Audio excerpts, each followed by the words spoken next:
Okay, welcome back to Module 4. We've now dealt with, obviously, 3 modules. The first module, we talked about the whole idea of what it means to approach a religion academically, more from an outside perspective, what it means to bring a theory and a method to our studying of religion. So, for instance, if you talk to Sigmund Freud, back in the day, he would say that to understand religion, you need to step outside of it, and it's very important to understand that religion is really a psychological impulse. Well, a lot of people disagree with that, but at least I want you to be familiar with different perspectives. And so we talked about anthropology, sociology, psychology, and a little bit of phenomenology with that theory and method.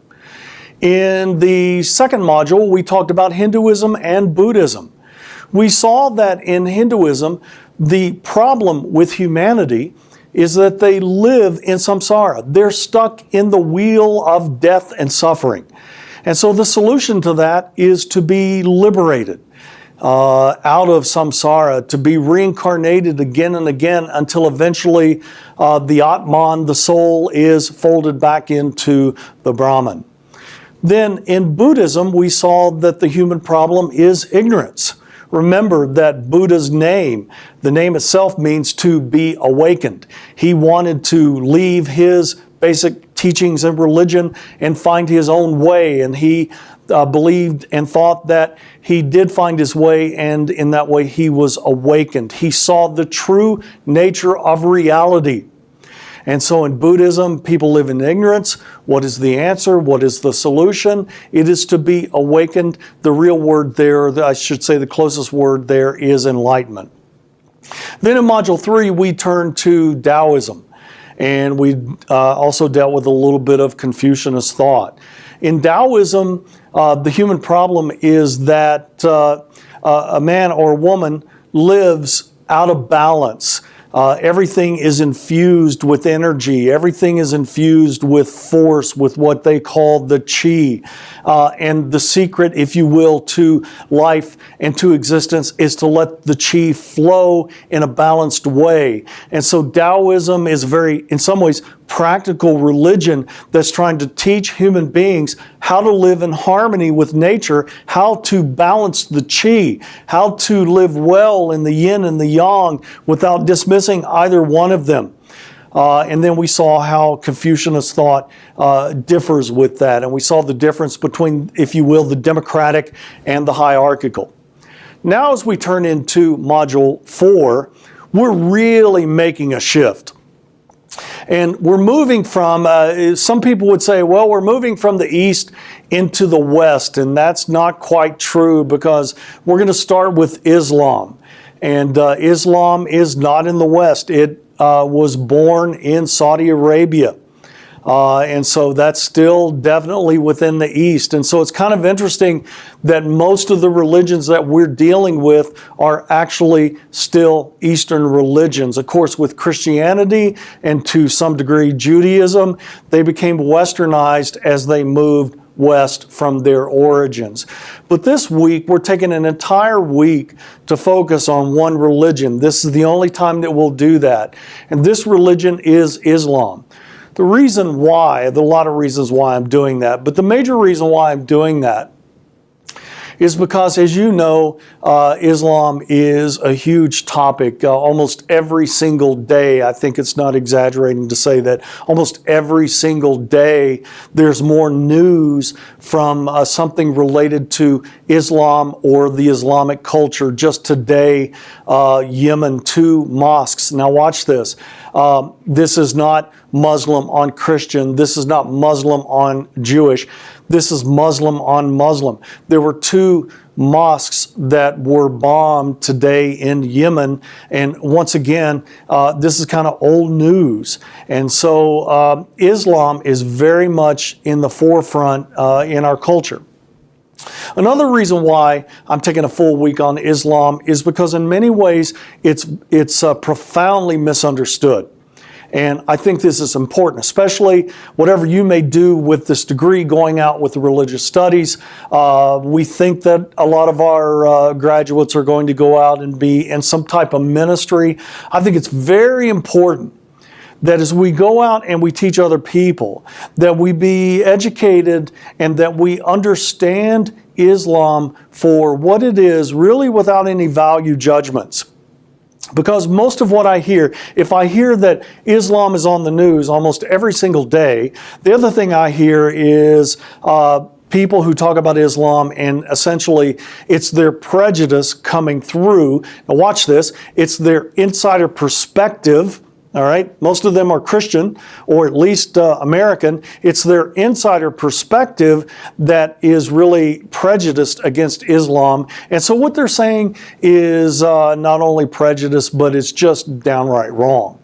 And so we want you as a King graduate to be educated and to be articulate as we approach these different religions, and in particular Islam, because it's such an important topic for today. All right, so let's mention a few things about Islam, but this week we'll be talking through a couple of PowerPoints. I've got you listening to some NPR spots, and then I have you watching a documentary. So hopefully by the end of Module 4, Week 4, you'll be much more conversant with Islam. But let me give you a basic overview to Islam as we get into this.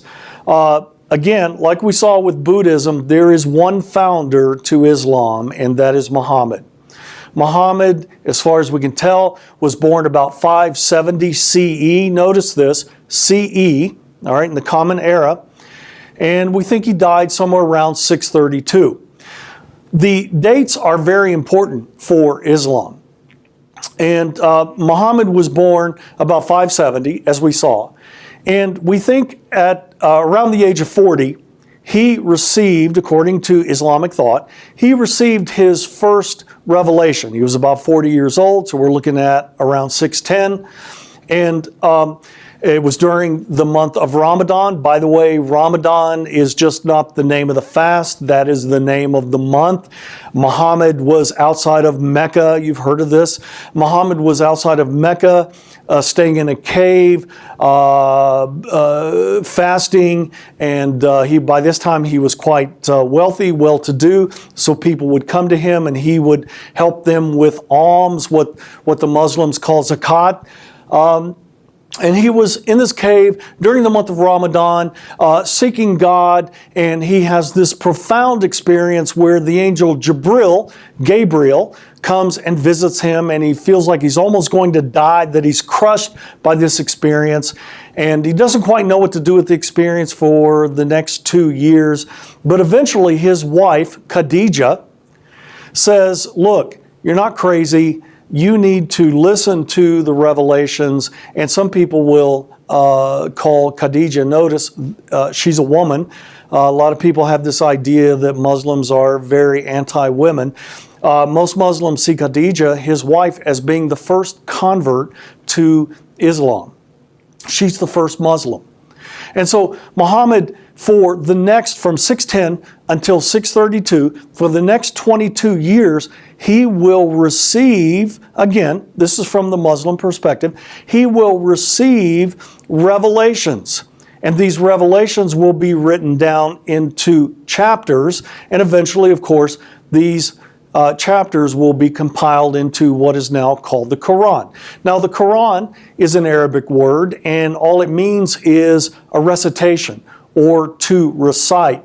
And according to Muhammad, this is exactly what Gabriel or Jibril said to him when he had this revelation.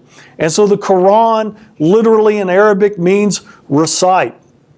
And that's very important for Muslims also, because a lot of Christians and Jews, they read their sacred text, but Muslims, obviously they read their sacred text also, but they listen to their text. And I don't know, I know a little bit of Arabic, just enough to get in trouble, but my understanding is from some of my friends who are scholars in Arabic, and especially the Quran, it's very poetic and it's beautiful and it can be sung. And if you've ever been in the Middle East and you've heard the call to prayer early in the morning, it can be terrifying, but it can also be very beautiful.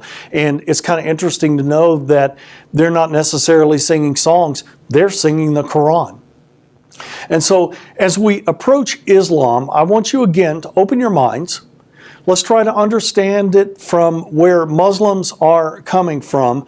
Why do we have, by the way, Islam is the second largest religion in the world at this point in 2015, 1.3 to 1.4 billion adherents in Islam.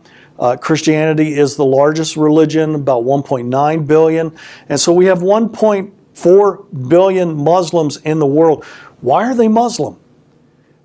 It's very, I want to use the word expensive. It's a great sacrifice to be a Muslim. Why would someone choose that? Well, let's go in and let's look at some of their text and let's try to understand the life of Muhammad and what was important to him. And I think this will give us a better view.